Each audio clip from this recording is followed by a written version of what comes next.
అమెరికాలో రెండోసారి అధికార పగ్గాలు చేపట్టిన నాటి నుంచి భారతీయుల్ని పదే పదే వివిధ రూపాల్లో టార్గెట్ చేస్తున్న డొనాల్డ్ ట్రంప్ మరోసారి తన ద్వేషాన్ని చాటుకున్నారు. అమెరికన్లను ప్రపంచంలో అగ్రస్థానంలో నిలబెడతామంటూ అధికారంలోకి వచ్చిన ట్రంప్ ఇప్పుడు అదే పనిలో ఉన్నారు.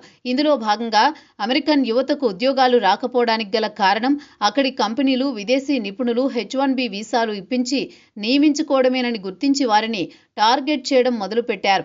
ఏడాదికి ₹1,00,000 ఫీజు తాజాగా ఇచ్చే H-1B వీసాల జారీ విషయంలో అక్కడి కంపెనీలన్నీ టార్గెట్ చేస్తున్న ట్రంప్ సర్కారు ఇప్పుడు వారిపై మరింత ఒత్తిడి పెంచేందుకు మరో వ్యూహం అమలు చేస్తోంది. ఇందులో భాగంగా స్థానిక కంపెనీలు విదేశీయులకిచ్చే H-1B వీసాల్ని దుర్వినియోగం చేస్తున్నాయని ఆరోపిస్తూ ఓ యాడ్ తయారు చేసి విడుదల చేసింది. ఇలా కంపెనీలు H-1B వీసాల ద్వారా దుర్వినియోగంతో అమెరికన్ యువత కలల్ని చోరీకి సహకరిస్తున్నారని ఇందులో ఆరోపించారు.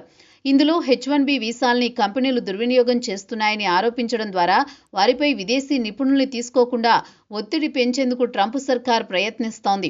H-1B వీసా దుర్వినియోగం కారణంగా విదేశీ కార్మికుల ద్వారా ఉద్యోగాలు భర్తీ చేయడంతో పాటు యువ అమెరికన్ల నుండి అమెరికన్ డ్రీమ్ దొంగతనం జరుగుతోందని కార్మిక శాఖ యాడ్లో ఆరోపించింది. అమెరికా అధ్యక్షుడు ట్రంప్ కార్యదర్శి లోరీ చావెజ్ డిమెరర్ నాయకత్వంలో తాము కంపెనీలను వారి H-1B దుర్వినియోగానికి జవాబుదారీగా చేస్తున్నామని, అమెరికా ప్రజల కోసం అమెరికన్ కలను తిరిగి స్వాధీనం చేసుకుంటామని తెలిపింది.